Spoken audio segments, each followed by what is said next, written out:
the quiet forest walk. Leo adjusted the straps of his worn backpack, a faint frown creasing his brow.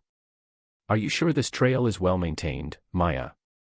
My phone signal is already acting up, and you know how I feel about getting lost. Maya, already several paces ahead, turned, a wide smile illuminating her face. Relax, Leo. It's perfectly safe. The trailhead map said it's a popular loop, just a little less trodden on a Tuesday. She gestured expansively at the verdant expanse around them. Besides, look at this. You can practically taste the clean air. Sunlight, filtered through a canopy of old growth, painted shifting patterns on the forest floor. A rich, earthy fragrance, mingled with the faint sweetness of pine needles and damp soil, filled their lungs. They walked in comfortable silence for a while, the rhythmic crunch of their boots on the gravel path the loudest sound, occasionally punctuated by the distant flutter of wings or the sharp cry of an unseen bird. Leo found himself relaxing, the city's hum fading from his memory. Maya pointed out a patch of vibrant scarlet mushrooms clinging to a decaying log, her eyes sparkling with genuine interest.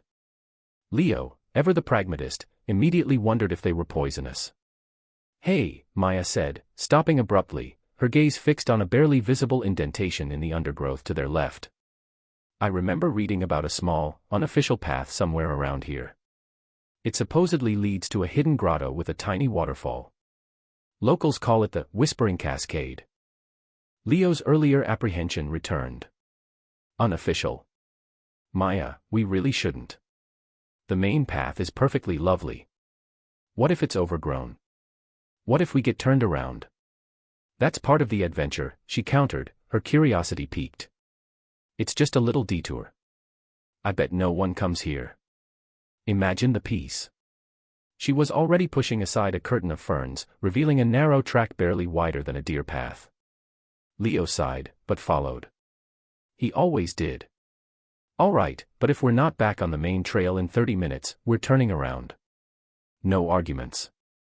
The air grew cooler as they delved deeper, the sunlight struggling to penetrate the denser foliage.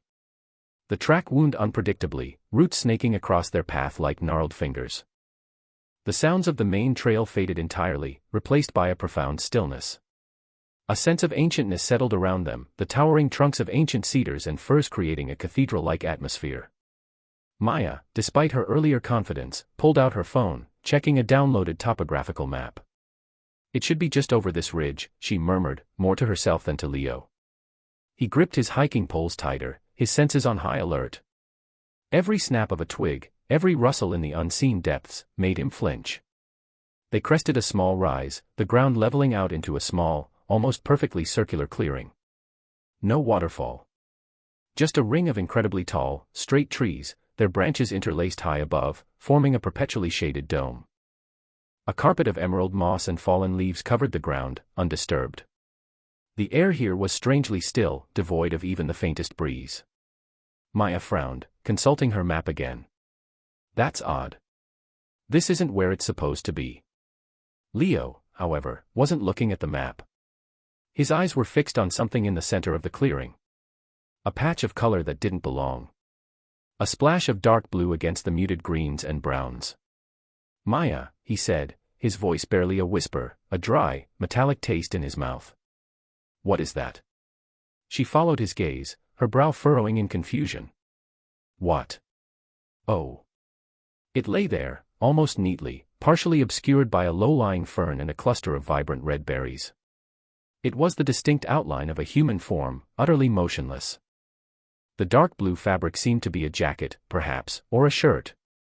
A pair of tan trousers were visible beneath it. There was no movement, no rise and fall of breath, only an unnerving stillness. Leo took a hesitant step back, his heart thudding against his ribs. Is that a person? Are they sleeping? His voice cracked on the last word.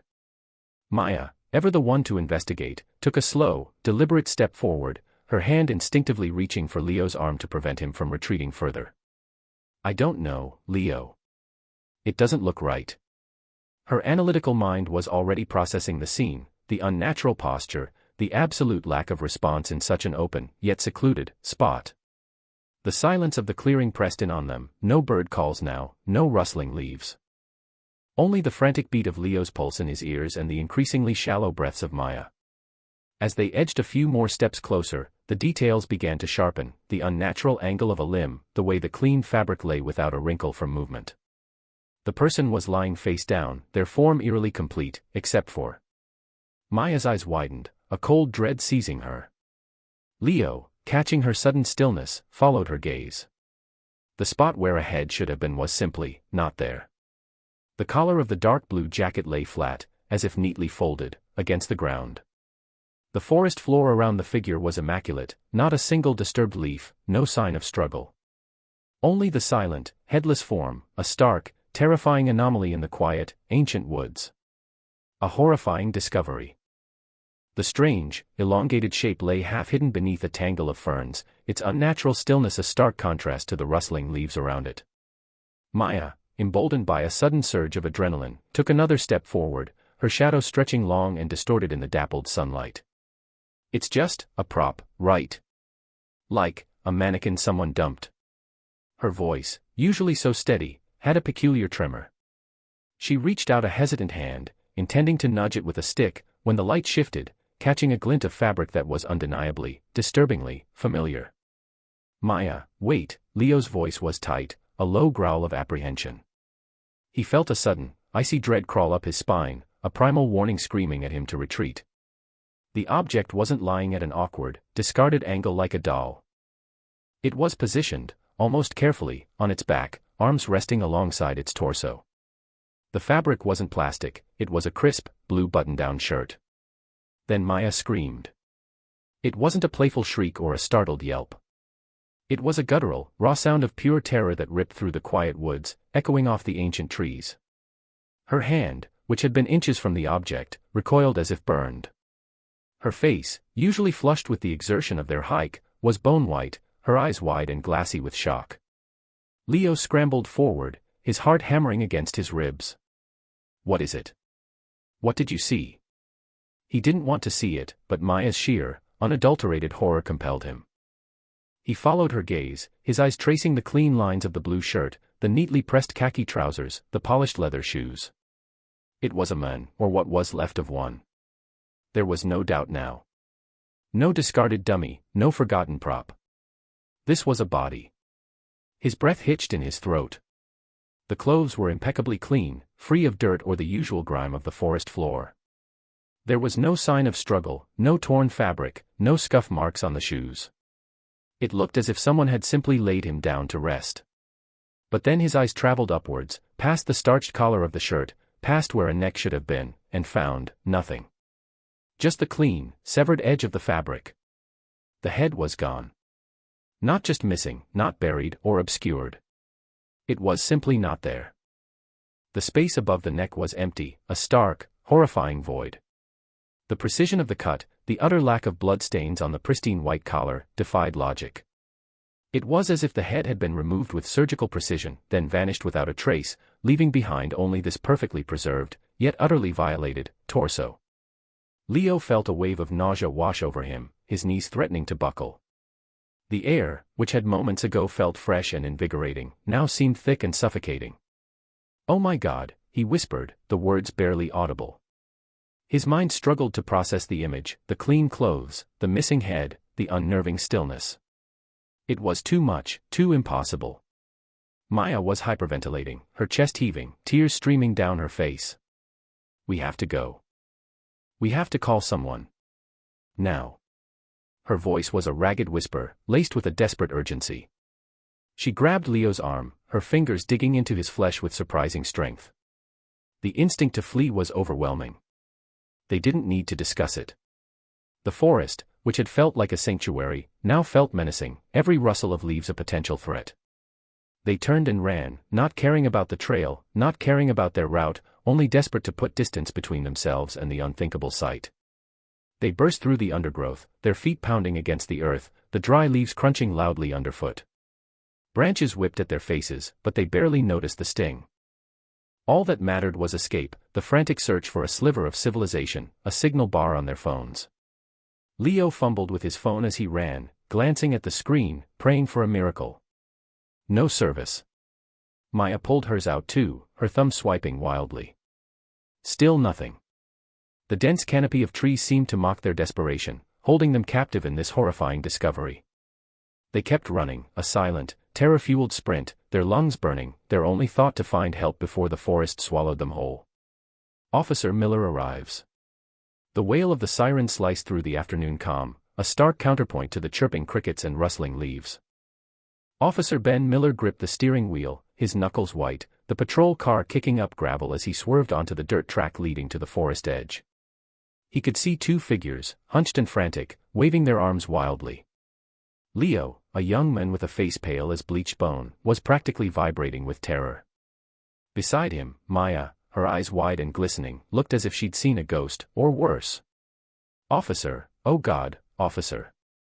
Leo stammered, rushing towards the car before it had fully stopped.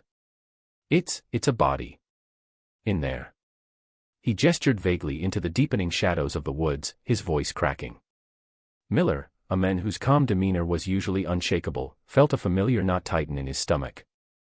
He'd seen his share of tragedy, but the raw, unadulterated fear emanating from these two was unsettling. "Take a breath, son," he said, his voice firm but gentle. "Tell me what you saw. Is it a person?" Maya, finally finding her voice, rasped, "Yes. But it's missing its head." Her words hung in the air, a chilling pronouncement that seemed to defy belief. Miller's training kicked in. He directed his backup team, already emerging from their vehicles, to secure the perimeter and keep the witnesses calm. He then pulled on a pair of latex gloves, his eyes scanning the dense undergrowth. "Stay here with Officer Jenkins," he instructed Leo and Maya, his gaze serious. "Don't go near the scene again." He moved with a practiced caution, the crunch of his boots on fallen leaves the only sound as he entered the woods. The air grew cooler, carrying the faint, earthy scent of damp soil and pine needles. His team followed, flashlights already cutting through the dappled sunlight. They didn't have to go far. Tucked beneath a sprawling oak, almost as if carefully placed, lay the figure. Miller stopped short, a low whistle escaping his lips. It wasn't the grisly nature of the discovery that struck him first, he'd braced himself for that. It was the absolute, unsettling cleanliness. The victim lay on their back, limbs slightly splayed, as if in repose. Their clothes, a dark blue button-down shirt and pressed khaki trousers, were remarkably neat, unmarred by dirt or struggle. There were no tears, no scuffs, no telltale signs of a violent struggle. And most strikingly, there was no blood. Not a single drop stained the pristine fabric or the mossy ground beneath. It was as if the head had simply vanished, without a trace of the brutal act that must have accompanied such a removal. "Unbelievable," muttered Detective Hayes, one of Miller's most experienced investigators, his voice barely a whisper. "Where's the mess? Where's the everything?" Miller knelt, careful not to disturb anything, his eyes meticulously cataloging every detail. The victim's hands lay open, palms up, uninjured. No defensive wounds. No mud beneath the fingernails, no torn skin. It was almost staged. He spotted a slight bulge in the victim's back pocket. With extreme care, he reached in, his gloved fingers brushing against smooth leather. He extracted a wallet. Opening it, he found a driver's license. Elias Thorne, Miller read aloud, the name echoing in the hushed clearing. The photograph on the license showed a man with neatly combed dark hair and precise, intelligent eyes. He was the kind of person who looked like he ironed his socks. Miller slowly straightened up, the wallet still in his hand. Elias Thorne. An ordinary name, belonging to an extraordinarily peculiar crime scene. A headless body, immaculate clothes, an untouched wallet, and not a drop of blood. It was a riddle wrapped in an enigma, and Miller felt the familiar prickle of frustration. This wasn't just a crime, it was an insult to logic. And Ben Miller, a man who respected order and justice above all else, knew this case would haunt him until every impossible question had an answer. The missing piece. The scent of pine needles, usually a comforting aroma in these woods, now carried a subtle, metallic tang in Officer Ben Miller's nostrils, a phantom trace of what should have been there. He knelt beside the makeshift tarp, the forensic team buzzing around him like agitated bees. "Anything?" he asked, his voice low, directed at the lead tech, a wiry woman named Davis. Davis shook her head, her brow furrowed with an almost comical disbelief. "Nothing, sir. Not a drop on the ground, the leaves, nothing on the victim's clothes beyond the initial, dried smear. No spatter, no pooling, no arterial spray you'd expect from that." She gestured vaguely at the covered form. "It's like he was placed here, after the fact." Miller ran a gloved hand over his jaw. Elias Thorne, the quiet, unassuming librarian, had been found headless. And yet, the ground beneath him was disturbingly clean, as if a meticulous housekeeper had scoured the forest floor. It defied every ounce of forensic training he'd ever received. A silent, unnerving anomaly. He stood, surveying the scene again, his gaze sweeping from the undisturbed undergrowth to the distant, shimmering line of the creek. No drag marks, no sign of a struggle. It was as if Thorne had simply appeared. Later that morning, the investigation moved from the unsettling quiet of the woods to the equally unsettling neatness of Elias Thorne's home on Elm Street. The small, two-story house, nestled among others of similar vintage, exuded an air of quiet order. No signs of forced entry, the back door locked, the windows latched. Inside, the air was still, dust motes dancing in the shafts of sunlight that pierced the drawn blinds. Miller walked through the living room, a symphony of well-dusted bookshelves and an antique armchair, an unread novel resting face down on a polished side table. Detective Reynolds, a younger officer with an eager but still learning eye, pointed to the kitchen. "Looks like he was about to make coffee, sir." Mug by the machine, filter loaded. Miller nodded, his gaze lingering on the pristine countertops. No overturned chairs, no shattered glass, no telltale signs of a frantic struggle. Elias Thorne, it seemed, had lived and, perhaps, died, with an almost fastidious precision. This unwavering tidiness only deepened the unsettling mystery. Every piece of evidence, or lack thereof, screamed of a crime committed with an almost surgical coldness, devoid of the messy passion or desperate struggle usually associated with violence. By midday, the news had begun to seep through the town like an icy current. The initial disbelief morphed into a quiet dread. Whispers replaced the usual friendly greetings. Mrs. Gable, who ran the bakery, dropped a tray of freshly baked rolls, her face ashen when she heard the details from a frantic customer. Young Billy Peterson, who often helped Mr. Thorne arrange books, stared blankly at his mother, unable to reconcile the image of his kind, bespectacled friend with the gruesome description filtering through the rumor mill. Fear, a stranger to this sleepy hollow, began to take root. Who would do such a thing? And why? Elias Thorne was known for his gentle demeanor, his encyclopedic knowledge of literature, his quiet life. He had no enemies, no dark secrets, or so everyone believed. The headless librarian, a phrase that would have been a grotesque joke just yesterday, now hung heavy in the air, a chilling harbinger of the unknown. The town's innocence, once a sturdy shield, was fracturing, leaving its inhabitants exposed and vulnerable to a terror they couldn't comprehend, a terror that seemed to mock their very sense of security. The missing piece of Elias Thorne wasn't just his head, it was the missing motive, the missing struggle, the missing blood, the missing explanation that would make any sense of this horrific act. A librarian's secret. The fluorescent hum of the precinct office did little to soothe Ben Miller's frayed nerves. He leaned back in his creaking chair, the worn leather groaning in protest, and stared at the corkboard tacked with the sparse evidence from the Thorne case. A grainy photo of the forest floor, unremarkable save for the pristine clothes laid out as if for display, and the chilling absence of a head. Thorne's driver's license, a library card, a few crumpled receipts, all mundane, all perfectly clean. No blood. No struggle. No trail. It was a phantom crime, a meticulous erasure of violence that made his gut churn with a profound unease. He'd interviewed the hikers again, their story unchanged, a leisurely stroll, a macabre discovery, pure terror. He'd scoured Thorne's apartment, an impeccably tidy space filled with books, precisely arranged, and not a single speck of blood or displaced item to suggest a struggle. It was as if Thorne had simply walked out, shed his head somewhere else, and then had his body neatly deposited. The absurdity of it gnawed at him. He scrubbed a hand over his tired face, the stubble rasping under his palm. This wasn't just a dead end, it was a dead end with an unsettlingly polished finish. The next morning found Ben in the hushed, cavernous silence of the public library, the scent of old paper and dust a stark contrast to the sterile air of his office. He had a list of Elias Thorne's colleagues, each one a potential thread in this tangled yarn. The first few interviews were, predictably, unhelpful. Thorne had been a quiet man, dedicated to his work, few friends, fewer secrets. A creature of habit, they'd all agreed. He ate lunch at his desk, went home, read, and returned the next day. A life as carefully ordered as the Dewey Decimal System. Then he spoke to Mrs. Henderson, a woman with a perpetually worried expression and bifocals perched on the end of her nose. She clutched a well-loved copy of Moby Dick as if for comfort. Elias was particular, she offered, her voice a reedy whisper that barely disturbed the quiet. Very private. Kept to himself, mostly. Ben leaned forward, his voice low. Did he have any hobbies, Mrs. Henderson? Anything outside of work? She hesitated, her eyes darting to the towering shelves of books around them. Well, I shouldn't say, really. It was very personal.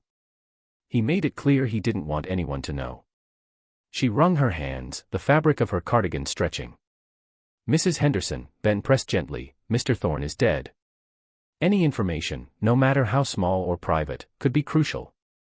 We're trying to understand what happened to him. She sighed, a fragile sound. He collected dolls. Antique dolls. Not just collected, mind you, he'd restore them. Fix their little porcelain faces, rewig them, sew them new clothes. He had a whole room dedicated to it, he once mentioned, when he'd had a bit too much coffee. Said they were his silent companions. He was very proud, but terribly ashamed, too, that a man of his stature would have such a hobby. She paused, her gaze distant. He even made their little glass eyes sometimes. Said it gave them a soul. Ben felt a sudden jolt, a crack in the smooth, unyielding surface of the case. Dolls. Antique dolls. It was so utterly incongruous with the image of the stoic librarian, yet it resonated with the meticulous, almost artistic arrangement of the body. He thanked Mrs. Henderson, his mind already racing. The quiet librarian, a secret world of porcelain figures staring out with crafted eyes. It was a bizarre, unexpected detail, a thread that finally seemed to lead somewhere. He could almost feel the cold, smooth surface of a porcelain face against his fingertips, an unsettling chill that had nothing to do with the library's air conditioning. A different kind of search. The scent of stale coffee, long cold in its paper cup, did little to rouse Miller from the mental loop he found himself trapped in. Elias Thorne. Librarian. Quiet. Private. Meticulous. And a secret, fervent collector of antique dolls. The incongruity grated on him, a jagged shard in the smooth surface of his investigation. He pictured Thorne, a man whose hands he'd imagined carefully shelving first editions, instead delicately mending a porcelain limb, painting a tiny iris, rerouting a strand of synthetic hair. It was unsettling. Not inherently sinister, but deeply, profoundly strange in the context of the men they thought they knew, and in the context of the phantom crime that had claimed him. He pushed away the half-eaten Danish, its sweetness suddenly cloying. Dolls, he murmured to the empty room, the word feeling alien on his tongue. What did one even do to restore an antique doll? His mind, accustomed to the gritty realities of police work, ballistics, forensics, tire tracks, struggled to conceptualize the delicacy required. His tablet, typically a portal to criminal databases, now became a window into a peculiar subculture. He typed in, antique doll restoration tools. The results were immediate and surprising. Tiny scalpels, not for surgery, but for trimming fragile lace. Miniature paintbrushes, finer than any he'd seen used for canvases, designed for tracing individual eyelashes. Adhesives, solvents, waxes, specialized glues, a veritable chemistry set in miniature. He scrolled through images, heated presses for molding plastic, intricate eye-setting tools, even tiny electric drills for delicate repairs. The precision, the sheer volume of specialized equipment, was startling. It wasn't merely a hobby, it was a craft, demanding dedication and a specific toolkit. He thought of Thorne's impeccably organized house, the neat rows of books, the absence of clutter. If Thorne had pursued this passion with the same meticulousness he applied to his public life, where did he keep all these things? The initial search had focused on typical evidence, on anything that screamed foul play. They'd overlooked the quiet corners, the potential for hidden compartments, the possibility that Thorne's private life was literally secreted away. A new, insistent conviction began to solidify in Miller's gut. The house, in its sterile order, had felt incomplete, like a stage set missing its crucial props. Thorn, the men who vanished, the men without a head, the men who restored dolls. The pieces didn't fit, but they demanded to fit. He was certain there was more. Not just books, not just a quiet life, but the tangible evidence of a hidden world, perhaps a world that held the key to his brutal end. He stood, the chair scraping loudly across the linoleum. The shift in perspective was like a sudden gust of wind clearing a fog. He needed to go back to Thorn's house, not just to search, but to research. This time, he wouldn't be looking for bloody weapons or ransacked rooms. He'd be looking for the quiet hum of a hidden air compressor, the faint tang of specialized glue, the glint of a discarded miniature screwdriver. He'd be looking for Thorn, the real Thorn, buried beneath layers of societal expectation and meticulous self-preservation. He grabbed his keys, the metal cool against his palm, a sudden sense of purpose propelling him out the door and towards the silent, waiting house. The search was no longer about the crime, but about the men, and in a way that felt far more terrifying. Behind the bookshelf. The scent of old paper and dust motes dancing in the meager sunlight filtering through the study's window did little to soothe Officer Ben Miller's growing unease. Elias Thorn's home, a monument to a quiet, scholarly life, offered no obvious answers to the grotesque mystery of his disappearance. Ben ran a gloved hand over the spines of leather-bound volumes, a silent testament to Thorn's intellectual pursuits. The main rooms had yielded nothing, no forced entry, no struggle, no blood. It was as if Thorn had simply evaporated, leaving behind a perfectly tidy life, save for the missing man himself. Ben paced the study, his gaze sweeping over the meticulously arranged furniture. He paused at the largest wall, dominated by a towering oak bookshelf packed with an encyclopedic collection. His intuition, a well-honed tool after years on the force, pricked at him. Something felt off here, a subtle imbalance in an otherwise rigid order. He began a methodical search, tapping the wooden panels, running his fingers along every seam. The wood felt solid, unwavering, until he reached the lower right corner of the central section. A faint, almost imperceptible give. He pressed harder, feeling a slight resistance, then a click. The entire bookshelf, a formidable barrier of knowledge, smoothly slid inward, revealing a darkened passage. A rush of cold, stagnant air brushed against his face, carrying with it a faint, sweet, almost sickly sweet aroma. Ben drew his service weapon, its weight familiar and reassuring in his palm, and flicked on his flashlight. The beam cut through the gloom, revealing a narrow, unlit corridor. "Well, well, Elias," Ben muttered, his voice echoing eerily in the confined space. "What secrets did you keep behind the classics?" He moved cautiously, each step deliberate, his senses on high alert. The passage opened into a small, windowless room. The air here was thicker, saturated with that strange, cloying sweetness and something metallic, like old pennies. The flashlight beam swept across the contents, and Ben's breath hitched. The room was a macabre workshop. A long, sturdy workbench dominated the space, covered with a bewildering array of tools, miniature saws, delicate chisels, tiny paintbrushes, and an assortment of glues and solvents in unmarked bottles. Beside them, rows of glass vials contained what looked like human hair, varying in shades from golden blonde to raven black, neatly labeled. Across the room, shelves lined the walls, not with books, but with dolls. Hundreds of them. Antique dolls, porcelain and bisque, their painted eyes staring blankly into the void. Many were disassembled, limbs separated from torsos, their delicate clothing neatly folded beside them. And then, Ben saw them, a chilling collection of dolls, pristine and beautifully dressed, each one missing its head. They stood on individual stands, a silent, unsettling tableau, their elegant bodies poised as if awaiting a final, gruesome touch. In one corner, a stack of industrial-sized drums held various cleaning solutions, their labels smudged or torn, suggesting frequent use.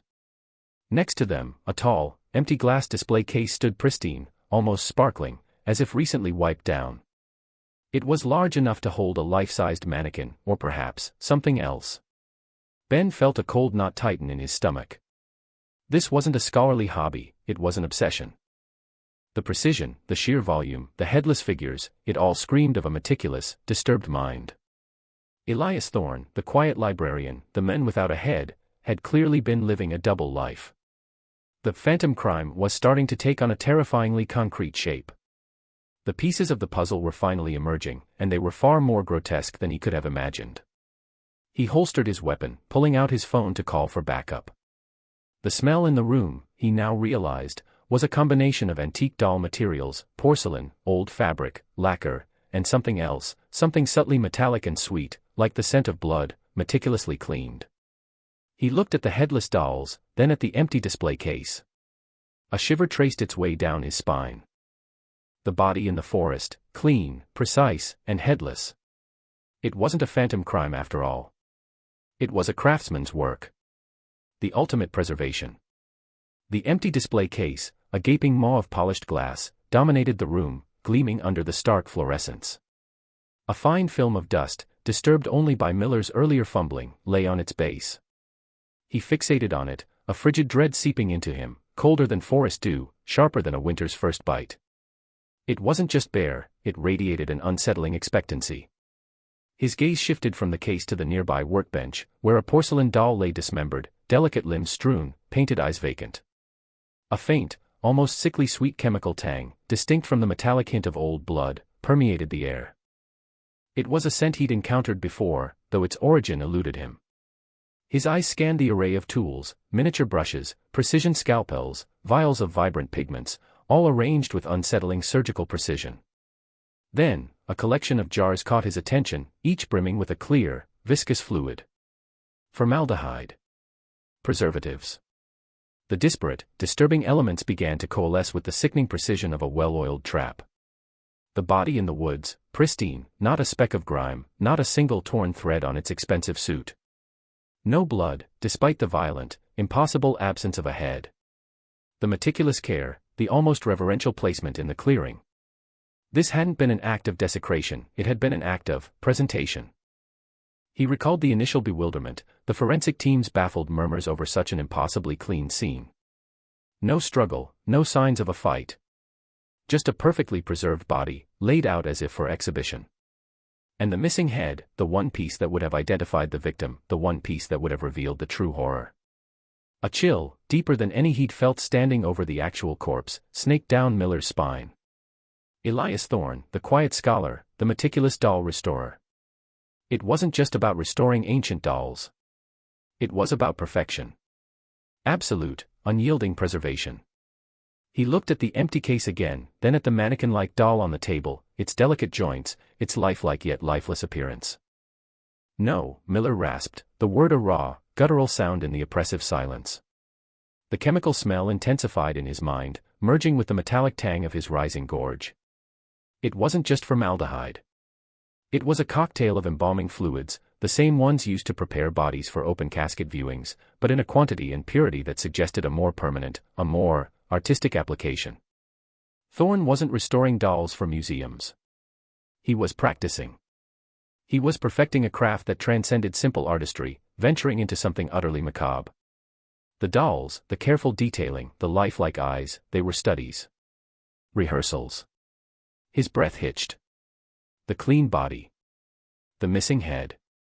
The pristine suit. The elaborate setup of the secret room, the tools, the chemicals, the ultimate, grand display case. It wasn't a victim of Thorne's obsession. It was Thorne's obsession. The horrifying truth dawned on him with the force of a physical blow, knocking the air from his lungs. Elias Thorne hadn't been murdered. He hadn't just disappeared. He had meticulously, painstakingly, planned his own death. Not as an act of suicide, not a final escape from the world, but as the ultimate, crowning achievement of his life's work. He had become the ultimate art piece. The perfectly preserved specimen. The macabre, permanent exhibit in his own, grand, and horrifying display. The head, the missing head. It wasn't missing. It was kept. Preserved separately. Perhaps it was the most perfect part, the most articulate expression of his final, twisted vision. Miller's hand trembled as he reached for his radio, the cold plastic feeling alien against his clammy palm. The air in the room, once merely stale, now felt thick with the unspoken horror of Elias Thorne's ultimate preservation. The masterpiece revealed. The forensic team, a nexus of methodical precision, had at last traced the specialized tools and obscure chemicals from Thorne's hidden room. The trail pointed irrevocably to Silas Blackwood, a name whispered in specific, peculiar circles. A taxidermist, naturally. Ben Miller shivered, a chill unrelated to the late autumn air. He'd encountered countless oddities, yet the implications here felt uniquely unwholesome. Blackwood's workshop, a ramshackle edifice on the town's periphery, seemed to slump under a clandestine weight. Inside, the air hung dense with preservatives, cured leather, and a faint, metallic tang. Stuffed creatures, a wide-eyed owl, a snarling fox, a placid deer, stared from various stages of completion, their glass eyes reflecting the dim light. Silas Blackwood himself emerged from the rear, a gaunt figure whose hands seemed better suited for intricate surgery than brute force. His eyes, the hue of tarnished silver, held a world-weary intellect. "Officer Miller," Blackwood's voice rumbled, a gravelly timbre. "To what do I owe this unexpected visit?" No actual surprise registered in his tone, merely a tired resignation. "We're investigating Elias Thorne's disappearance," Ben began, scrutinizing Blackwood's face for any telltale sign. A brief tightening around the eyes confirmed it. "We uncovered interesting items in his home. Tools, chemicals. Things indicative of a very specific craft. Things that lead us to you, Mr. Blackwood." Silas sighed, a long, drawn-out exhalation laden with years. He gestured toward a dusty, threadbare armchair. "You might as well sit, officer. This won't be brief." Ben remained standing, his gaze methodically sweeping the cluttered space, cataloging every detail. "So, you knew Thorne?" "Knew him. We had an arrangement," Blackwood corrected, idly turning a small, intricate carving tool in his fingers. Elias was an unusual man. Always had some convoluted scheme brewing in his mind. "And what scheme was that, Mr. Blackwood?" Ben pressed, his patience fraying. The atmosphere in the room felt taut, charged with unspoken truths. Silas finally met his gaze, a fleeting spark of something akin to admiration in his eyes. He wished to be preserved. Not for some sterile museum, mind you. He envisioned himself as a monument to himself. A definitive, ultimate statement. A cold wave washed over Ben. "You mean, his body?" "No, not the entirety. Just the head. The vessel of all his grand concepts, his singular genius," Blackwood clarified, his voice strikingly devoid of judgment. "He'd planned it meticulously for years. Even acquired the property where he intended to orchestrate his grand finale. Isolated, remote. Perfect, he called it. He planned his own death." Ben's voice was barely a whisper. The fragments began coalescing, forming a picture far more unsettling than any dismembered corpse could suggest. Oh, indeed. Every last minutiae. He desired it to be a puzzle, a true test of observational skill. He was captivated by the notion of being discovered, yet never truly understood. The ultimate vanishing act, while undeniably present. Silas paused, a peculiar glint in his eye. He paid handsomely, of course. And the challenge, it was considerable. A genuine test of craft. "So, you harvested his head?" Ben struggled to keep his voice steady. Blackwood nodded slowly. "Posthumously, as per our agreement. He wanted the initial discovery to be clean, a blank slate for speculation. No blood, no overt violence. Simply, gone. He'd prearranged for the body's discovery, knowing the head would be the confounding absence. He walked to a workbench, pulling a heavy canvas cover from a large, glass-domed display case. Beneath the dome, resting on a velvet cushion, was Elias Thorne's head. It was impeccably preserved, a macabre work of art. His eyes, though glassy, seemed to hold that same calculating gleam Ben remembered from old photographs. Every wrinkle, every pore, was rendered with meticulous detail. It wasn't grotesque, it was eerily lifelike, almost serene. The skin possessed a faint, almost translucent quality, like aged parchment.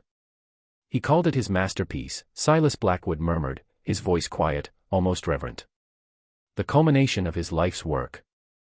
The final, crowning exhibit of Elias Thorne. Ben stared, the air thick with chemical scents and the chilling realization of Thorne's profound, self-orchestrated narcissism. The missing piece, the baffling void, was finally accounted for.